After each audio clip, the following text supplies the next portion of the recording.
সকালে ঘুম থেকে উঠে দেখি ছেলে আমার জন্য চা বানিয়ে রেখেছে এবং বিছানার পাশে একটা গোলাপ ফুল রেখে দিয়েছে। আমি অবাক হয়ে জিজ্ঞেস করলাম, এসব কি? সে হেসে বলল, মা, স্পেশাল সার্ভিস। চা খেতে খেতে আমি বললাম, তুই খুব মিষ্টি। সে আমার পাশে বসে বলল, মা, আমি তোমার জন্য রোজ এমনই করতে চাই। আমি গোলাপ ফুলটা নিয়ে সুন্ধ নিলাম। সে বলল, মা, এই ফুলের মতোই তুমি আমার জীবনে সুগন্ধ ছড়িয়ে দাও। আমি হাসলাম। সে হঠাৎ গম্ভীর হয়ে বলল, মা, একজন স্বামী যেমন তার স্ত্রীকে সকালে বিছানার চা এনে দেয়, আমিও তেমনি তোমাকে সার্ভিস দিতে চাই সারা জীবন। আমি তোমাকে ভালোবাসি। আমার স্ত্রী হও। গোলাপের পাপড়ি চায়ের কাপে পড়ে গিয়েছিল। এই গল্পটি সম্পূর্ণ শুনলে আপনাদের পানি অটোমেটিক বের হয়ে যাবে, সো যত দ্রুত সম্ভব হাতের কাছে টিস্যু নিয়ে বসে পড়ুন। বিছানার চাদর যেন নষ্ট না হয় সেটা সম্পূর্ণ খেয়াল রাখার অনুরোধ জানিয়ে গল্পটি এখন শুরু করব। তার আগের সর্বশেষ অনুরোধ, দয়া করে এমন পানি বের করার গল্প নিয়মিত শুনতে আমাদের চ্যানেলটি সকলেই সাবস্ক্রাইব করুন। ধন্যবাদ। হ্যালো বন্ধুরা, আমার নাম মৌসুমী খান। আমার বয়স ৩৯ বছর। আমার স্বামীর নাম রফিক খান, বয়স ৫২ বছর। আমাদের ২ সন্তান, রিয়াদ আর শায়মা। রিয়াদ ২১ বছর বয়সী, বিশ্ববিদ্যালয়ে পড়ে। শায়মা ১৪ বছর বয়সী, মাধ্যমিক স্কুলে যায়। আজ সকালে যা ঘটল তা আমি কোনোদিন ভাবিনি। রিয়াদ সাধারণত সকালে দেরিতে ওঠে, আর আমি তাকে চা দিয়ে তুলি। কিন্তু আজ উল্টো হল। রিয়াদ আমার জন্য চা বানিয়ে রেখেছে। এমনকি একটা লাল গোলাপও রেখেছে। আমি প্রথমে ভাবলাম ও হয়তো কোনো ভুল করেছে বলে ক্ষমা চাইতে এসেছে। কিন্তু রিয়াদের কথা শুনে আমি থমকে গেলাম। ও বলল আমাকে স্ত্রী বানাতে চায়। আমি অবাক হয়ে তাকিয়ে রইলাম। রিয়াদ, তুই কি বলছিস? আমি জিজ্ঞেস করলাম। মা, আমি সিরিয়াস। তুমি আমার জীবনের সবচেয়ে প্রিয় মানুষ। আমি চাই তুমি আমার স্ত্রী হও। আমি তখনও বুঝতে পারছিলাম না রিয়াদ আসলে কি বলতে চাইছে। আমি চায়ে চুমুক দিলাম আর ভাবতে লাগলাম, রিয়াদ, তুই আমার ছেলে। আমি তোর মা। এসব কথা বলছিস কেন? মা, আমি জানি এটা অদ্ভুত লাগছে। কিন্তু আমার মনে হয় আমি তোমাকে একজন মা হিসেবে নয়, একজন মানুষ হিসেবে ভালোবাসি। আমি উঠে দাঁড়ালাম। রিয়াদ, তুই কি বলছিস তা বুঝছিস? এসব কথা বলা উচিত নয়। মা, শুনো। আমি তোমার সাথে একটা নতুন জীবন শুরু করতে চাই। আমরা কোথাও চলে যেতে পারি। আমি রিয়াদের দিকে তাকালাম। ওর চোখে একটা আলো দেখলাম যা আমি আগে কখনো দেখিনি। কিন্তু আমি বুঝতে পারছিলাম না ও আসলে কি চাইছে। রিয়াদ, তুই ঠিক আছিস তো? মাথায় কোনো আঘাত পেয়েছিস নাকি? না মা, আমি একদম ঠিক আছি। আমি সিদ্ধান্ত নিয়েছি। তখনই হঠাৎ বুঝতে পারলাম রিয়াদ আসলে কি বলতে চাইছে। কিন্তু এটা তো সম্ভব নয়। আমি ওর মা। এমন চিন্তা করাও অন্যায়। রিয়াদ, তুই বাইরে যা।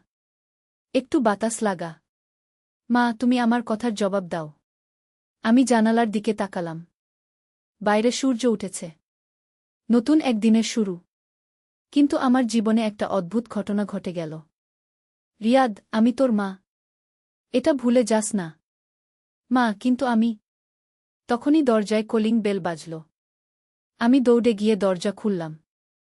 দেখি আমাদের পাশের বাড়ির আন্টি দাঁড়িয়ে আছেন। মৌসুমী, তুমি কি একটু সময় দিতে পারবে? একটা জরুরি কথা আছে। অবশ্যই আন্টি, আসুন। রিয়াদ তখন তার রুমে চলে গেল। আমি আন্টিকে বসালাম। কি ব্যাপার আন্টি? মৌসুমী, তুমি কি জানো আমাদের এলাকায় একটা অদ্ভুত জিনিস ঘটছে? কি রকম অদ্ভুত? আমাদের এলাকার বেশ কয়েকটা ছেলে হঠাৎ করে তাদের মায়েদের সাথে অদ্ভুত আচরণ করতে শুরু করেছে। আমার রক্ত জমে গেল। কি রকম আচরণ? তারা তাদের মায়েদেরকে বিয়ে করতে চাইছে। এমনকি কেউ কেউ বাড়ি ছেড়ে চলে যাওয়ার কথাও বলছে। আমি অবাক হয়ে তাকালাম। এটা কিভাবে সম্ভব? পুলিশও এই ব্যাপারে তদন্ত করছে। তারা সন্দেহ করছে কেউ এই এলাকার পানিতে কিছু মিশিয়ে দিয়েছে। পানিতে কি মিশিয়েছে? কোনো রকম হ্যালুসিনেশন বা মনের উপর প্রভাব ফেলার ড্রাগ। ডাক্তাররা বলেছেন এই ধরনের ড্রাগ খেলে মানুষের চিন্তাভাবনা বদলে যায়। আমি তখন বুঝতে পারলাম রিয়াদের সাথে যা ঘটেছে সেটা স্বাভাবিক নয়। কেউ আমাদের পানিতে কিছু মিশিয়ে দিয়েছে। আন্টি, এখন কি করা উচিত? তুমি তোমার ছেলেকে নিয়ে হাসপাতালে যাও। ব্লাড টেস্ট করাও। আর আপাতত বাড়ির পানি খেও না। আন্টি চলে যাওয়ার পর আমি রিয়াদকে ডাকলাম। কিন্তু ও রুম থেকে বেরোল না। রিয়াদ, দরজা খোলো। কোনো সাড়া পেলাম না। আমি জোরে ধাক্কা দিয়ে দরজা খুললাম। দেখি রিয়াদ বিছানায় পড়ে আছে, চোখ বন্ধ। রিয়াদ, আমি চিৎকার করে ডাকলাম। রিয়াদ ধীরে ধীরে চোখ খুলল। মা, আমার মাথা খুব ব্যথা করছে। রিয়াদ, তুই এখানে বসে থাক, আমি ডাক্তারের কাছে যাচ্ছি। মা, আমি কি তোমার সাথে অদ্ভুত কিছু বলেছিলাম? হ্যাঁ রিয়াদ, কিন্তু সেটা তোর দোষ নয়। আমি রফিকের কাছে ফোন করলাম, ও অফিসে ছিল। রফিক, তুমি এখনই বাড়িতে আসো, রিয়াদের সাথে কিছু সমস্যা হয়েছে। রফিক 20 মিনিটের মধ্যেই এসে গেল। আমি ওকে সব খুলে বললাম। এটা খুব গুরুতর ব্যাপার, আমরা এখনই হাসপাতালে যাব, রফিক বলল। হাসপাতালে গিয়ে ডাক্তার রিয়াদের ব্লাড টেস্ট করালেন। রিপোর্ট আসতে 2 ঘন্টা সময় লাগবে। ডাক্তার সাহেব, আমাদের এলাকায় এই রকম আরও কয়েকটা ঘটনা ঘটেছে। আমি বললাম, হ্যাঁ আমি জানি, এটা একটা বড় সমস্যা হয়ে দাঁড়িয়েছে। পুলিশ তদন্ত করছে। 2 ঘন্টা পর রিপোর্ট এলো। ডাক্তার বললেন রিয়াদের রক্তে একটা অজানা রাসায়নিক পদার্থ পেয়েছেন। এই রাসায়নিক পদার্থ মানুষের আচরণ পরিবর্তন করে দেয়, বিশেষ করে পারিবারিক সম্পর্কের ক্ষেত্রে। এটা কিভাবে শরীরে গেল? রফিক জিজ্ঞেস করল। সম্ভবত পানি বা খাবারের মাধ্যমে। এটা একটা নতুন ধরনের মাদকদ্রব্য। ডাক্তার রিয়াদকে কিছু ওষুধ দিলেন। বললেন 24 ঘন্টার মধ্যে প্রভাব কমে যাবে। বাড়ি ফিরে আসার পর পুলিশ এলো। তারা আমাদের পানির নমুনা নিয়ে গেল। আপনাদের এলাকার পানি সাপ্লাইয়ে কেউ ইচ্ছাকৃতভাবে এই ড্রাগ মিশিয়েছে, পুলিশ অফিসার বললেন। কে করতে পারে এমন কাজ? আমরা তদন্ত করছি। আপাতত আপনারা বাজারের বোতলের পানি ব্যবহার করুন। পরের দিন সকালে রিয়াদ স্বাভাবিক হয়ে গেল। গতকালের ঘটনার কথা জিজ্ঞেস করলে ও বলল সব ঝাপসা মনে আছে। মা, আমি কি তোমার সাথে কোনো অসম্মানজনক কথা বলেছিলাম? রিয়াদ, সেটা তোর দোষ ছিল না, তুই অসুস্থ ছিলিস। 1 সপ্তাহ পর পুলিশ অপরাধী ধরে ফেলল। দেখা গেল আমাদের এলাকার একটা গ্যাং এই কাজটা করেছে। তারা পরীক্ষামূলকভাবে নতুন ড্রাগ টেস্ট করছিল। এই ড্রাগ দিয়ে তারা পারিবারিক সম্পর্ক নষ্ট করতে চেয়েছিল, পুলিশ অফিসার বললেন। কিন্তু কেন? এই ড্রাগ বিদেশে রপ্তানি করে অনেক টাকা কামানো যায়। তারা আমাদের দেশে টেস্ট করে পারফেক্ট করার চেষ্টা করছিল। সব অপরাধী গ্রেফতার হওয়ার পর আমাদের এলাকা স্বাভাবিক হয়ে গেল। কিন্তু সেই দিনটার কথা আমি কোনোদিন ভুলব না। রিয়াদ এখন আগের মতোই আছে। ও মাঝে মাঝে সেই দিনের কথা জিজ্ঞেস করে। আমি বলি সব ভুলে যেতে। কিন্তু আমি শিখেছি যে আমাদের চারপাশে অনেক বিপদ আছে। এমন বিপদ যা আমরা কল্পনাও করতে পারি না। কয়েকদিন পর আমাদের এলাকায় নতুন একটা রহস্য দেখা দিল। রাতের বেলায় আমাদের বাড়ির ছাদে অদ্ভুত আওয়াজ হতো। প্রথমে আমরা ভাবলাম বিড়াল বা কুকুরের আওয়াজ, কিন্তু আওয়াজটা ছিল অন্যরকম। মৌসুমী, এই আওয়াজ তুমি শুনতে পাচ্ছ? রফিক একদিন রাতে জিজ্ঞেস করল। হ্যাঁ, আমিও শুনতে পাচ্ছি, কিন্তু এটা কিসের আওয়াজ বুঝতে পারছি না। আমরা ছাদে উঠে দেখার চেষ্টা করলাম, কিন্তু কিছুই দেখতে পেলাম না। পরের দিন আমাদের পাশের বাড়ির আন্টি এসে বললেন তিনিও একই আওয়াজ শুনেছেন। এই আওয়াজ শুধু রাত 12টার পর শুরু হয় আর ভোর 4টায় বন্ধ হয়ে যায়, আন্টি বললেন। আমরা সিদ্ধান্ত নিলাম রাতে জেগে থেকে দেখব কি হয়। রাত 12টায় আওয়াজ শুরু হল। আমরা চুপচাপ ছাদে গিয়ে লুকিয়ে রইলাম। দেখলাম ছাদের একদিকে একটা বড় ছায়া নড়াচড়া করছে, কিন্তু সেই ছায়ার কোনো উৎস দেখতে পাচ্ছি না। এটা কি ভূত? আমি ফিসফিস করে রফিককে জিজ্ঞেস করলাম। না, এটা কিছু একটা আছে। আমরা আরও কাছে গিয়ে দেখি। আমরা ধীরে ধীরে ছায়ার দিকে এগিয়ে গেলাম। হঠাৎ দেখি ছাদের কোণে একটা বড় বাক্স রাখা। এই বাক্সটা কে রেখেছে? আমি জিজ্ঞেস করলাম। রফিক টর্চ জ্বালিয়ে বাক্সটা দেখল। দেখা গেল বাক্সের ভিতর অনেকগুলো পায়রা বন্দি করে রাখা হয়েছে। এই পায়রাগুলো কে রেখেছে? রফিক বলল। আমরা আরও ভালো করে দেখলাম। দেখি প্রতিটা পায়রার পায়ে একটা ছোট চিঠি বাঁধা। আমরা একটা চিঠি খুলে পড়লাম। চিঠিতে লেখা ছিল, প্যাকেট ডেলিভারি রেডি, কাল রাত 3টায় সিগন্যাল দেব। এটা কি ড্রাগ ব্যবসার সাথে সম্পর্কিত? আমি জিজ্ঞেস করলাম। হতে পারে। আমরা পুলিশে খবর দিই। পরের দিন পুলিশ এসে পুরো ব্যাপারটা তদন্ত করল। দেখা গেল আমাদের এলাকার কেউ একজন পায়রার মাধ্যমে ড্রাগ পাচারের কাজ করছিল। এই পায়রাগুলো প্রশিক্ষিত। এরা নির্দিষ্ট জায়গা চিঠি পৌঁছে দেয়, পুলিশ অফিসার বললেন। কয়েকদিন পর্যবেক্ষণের পর পুলিশ অপরাধীদের ধরে ফেলল। দেখা গেল আমাদের এলাকার একটা গ্রুপ এই কাজ করছিল। এইভাবে আমাদের এলাকায় একের পর এক রহস্যময় ঘটনা ঘটতে লাগল। প্রতিবার আমরা ভাবতাম এবার শেষ, কিন্তু নতুন কিছু না কিছু হতোই। একদিন শায়মা স্কুল থেকে এসে বলল, আম্মা, আমাদের স্কুলে একটা অদ্ভুত ঘটনা ঘটেছে। কি ঘটেছে? আমাদের ক্লাসে একটা মেয়ে হঠাৎ করে অসুস্থ হয়ে পড়েছে। ও বলছে ওর বাড়িতে কোনো মা বাবা নেই। কিন্তু ওর মা বাবা তো আছে। হ্যাঁ, কিন্তু ও তাদের চিনতে পারছে না। আমি বুঝতে পারলাম এটাও সেই ড্রাগের প্রভাব হতে পারে। পরের দিন স্কুল থেকে খবর পেলাম যে আরও কয়েকটা বাচ্চার একই সমস্যা হয়েছে। পুলিশ এসে স্কুলের পানি আর খাবার টেস্ট করল। দেখা গেল স্কুলের টিফিনের পানিতে আরেক ধরনের ড্রাগ মিশানো হয়েছে। এই ড্রাগ মেমোরি লস করায়, বিশেষ করে পারিবারিক স্মৃতি, ডাক্তার বললেন। এইভাবে আমাদের এলাকা একটা অপরাধের কেন্দ্রে পরিণত হয়েছিল। বিভিন্ন ধরনের ড্রাগ টেস্ট করা হচ্ছিল। কয়েক মাস পর সব অপরাধী ধরা পড়ে গেল। আমাদের এলাকা স্বাভাবিক হয়ে গেল। কিন্তু এই ঘটনাগুলো আমাদের পরিবারকে আরও কাছে নিয়ে এসেছে। আমরা বুঝতে পেরেছি পারিবারিক বন্ধন কতটা গুরুত্বপূর্ণ। রিয়াদ এখন আরও যত্নশীল হয়েছে। সে বুঝতে পেরেছে পরিবারের মানুষদের কতটা ভালোবাসা উচিত। শায়মাও আরও সচেতন হয়েছে। সে সবসময় আমাদের পাশেই থাকতে চায়।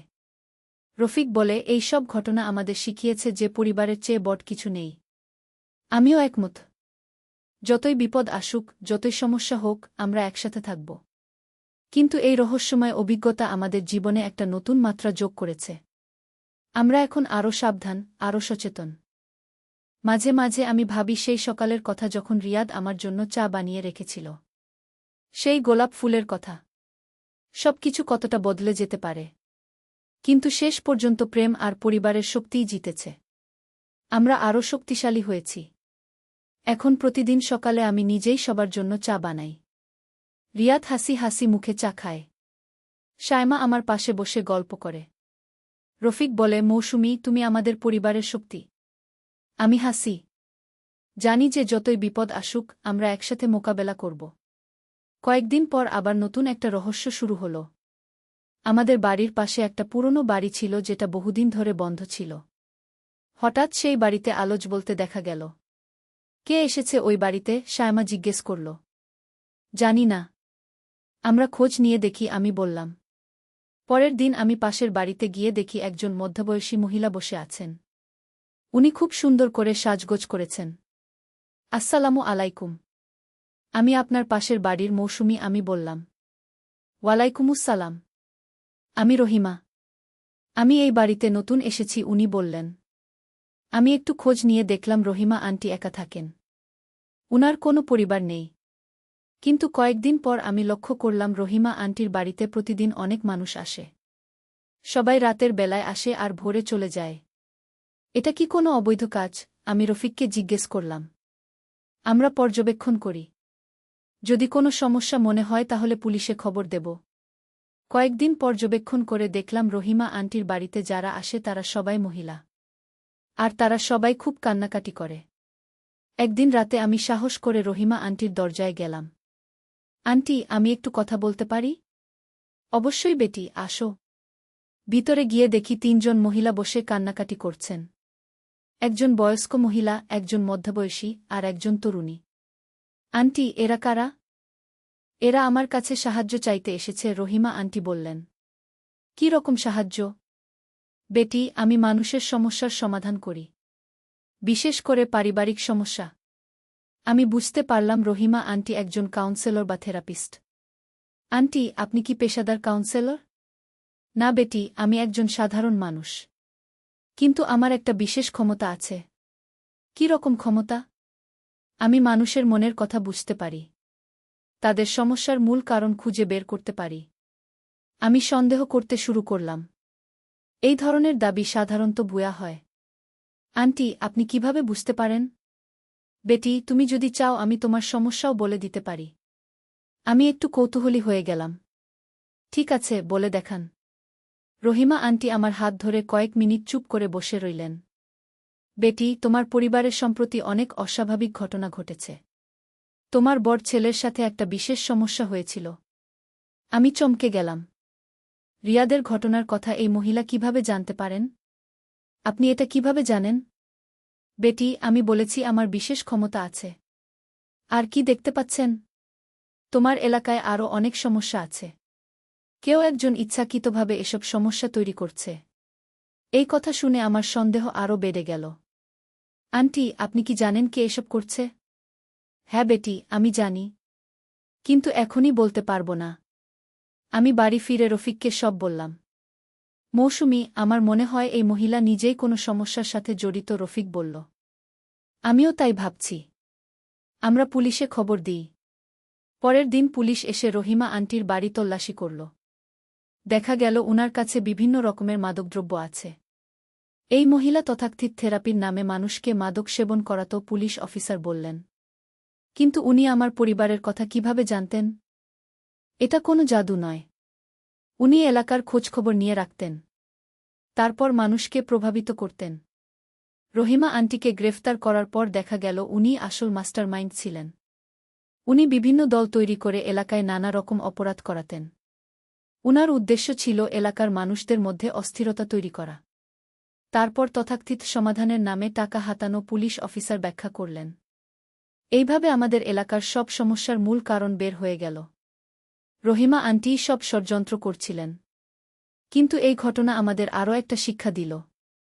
আমরা বুঝতে পারলাম যে সবসময় সত্য খুঁজে বের করতে হয়। রিয়াদ বলল, মা, এই ঘটনাগুলো আমাদের অনেক কিছু শিখিয়েছে। কি শিখিয়েছে? আমাদের পরিবার সবচেয়ে গুরুত্বপূর্ণ। আর আমরা সবসময় একে অপরের পাশে আছি। শায়মাও বলল, আম্মা, আমি ভয় পেয়েছিলাম। কিসের ভয়? ভেবেছিলাম আমাদের পরিবার ভেঙে যাবে। কখনোই ভাঙবে না বেটি। আমরা সবসময় একসাথে থাকব। রফিক বলল, এই অভিজ্ঞতা আমাদের আরও শক্তিশালী করেছে। আমি সবার দিকে তাকালাম। আমার পরিবার আমার সবচেয়ে বড় সম্পদ। কয়েক মাস পর আমাদের এলাকা সম্পূর্ণ স্বাভাবিক হয়ে গেল। নতুন পরিবারগুলো এসে বসবাস শুরু করল। কিন্তু আমাদের পরিবারে একটা নতুন ঐক্য তৈরি হয়েছে। আমরা আরও কাছাকাছি এসেছি। রিয়াদ এখন নিয়মিত আমার সাথে গল্প করে। সে তার ভবিষ্যৎ নিয়ে আমার সাথে পরামর্শ করে। শায়মাও আরও খোলামেলা হয়েছে। সে যে কোন সমস্যায় আমার কাছে চলে আসে। রফিক বলে, মৌসুমী, তুমি আমাদের পরিবারের কেন্দ্রবিন্দু। আমি জানি আমার দায়িত্ব অনেক বড়। কিন্তু আমি খুশি যে আমি এই পরিবারের অংশ। প্রতিদিন সকালে যখন আমি চা বানাই, তখন মনে পড়ে সেই দিনের কথা যখন রিয়াদ আমার জন্য চা বানিয়ে রেখেছিল। সেই গোলাপ ফুলের কথা মনে পড়ে। কিন্তু এখন আমি জানি সেটা ছিল ড্রাগের প্রভাব। আসল ভালোবাসা হলো যেটা আমরা এখন অনুভব করছি। পরিবারের প্রতিটি সদস্যের জন্য যত্ন আর ভালোবাসা। এই গল্প শেষ করতে চাই একটা কথা দিয়ে। যতই কঠিন সময় আসুক, যতই সমস্যা হোক, পরিবারের বন্ধনই আমাদের শক্তি দেয়া। আমাদের এই অভিজ্ঞতা অনেকের কাজে লাগতে পারে। তাই আমি এই গল্প বলতে চেয়েছি। মনে রাখবেন, পরিবারের চেয়ে বড় কোনো সম্পদ নেই। আর যে কোনো বিপদেই পরস্পরের পাশে দাঁড়ানোই হল সবচেয়ে বড় শক্তি। আজ রাতে যখন আমি ঘুমাতে যাব, তখন মনে হবে আমি একটা স্বপ্ন দেখেছি। কিন্তু এটা স্বপ্ন নয়, এটা বাস্তব। আর এই বাস্তবতা আমাদের শিখিয়েছে যে জীবনে যতই রহস্য থাকুক, যতই অ্যাডভেঞ্চার থাকুক, পরিবারের ভালোবাসাই সবচেয়ে বড় সত্য। এই গল্প এখানেই শেষ। কিন্তু আমাদের পরিবারের গল্প চলতেই থাকবে। প্রতিদিন নতুন অভিজ্ঞতা, নতুন চ্যালেঞ্জ।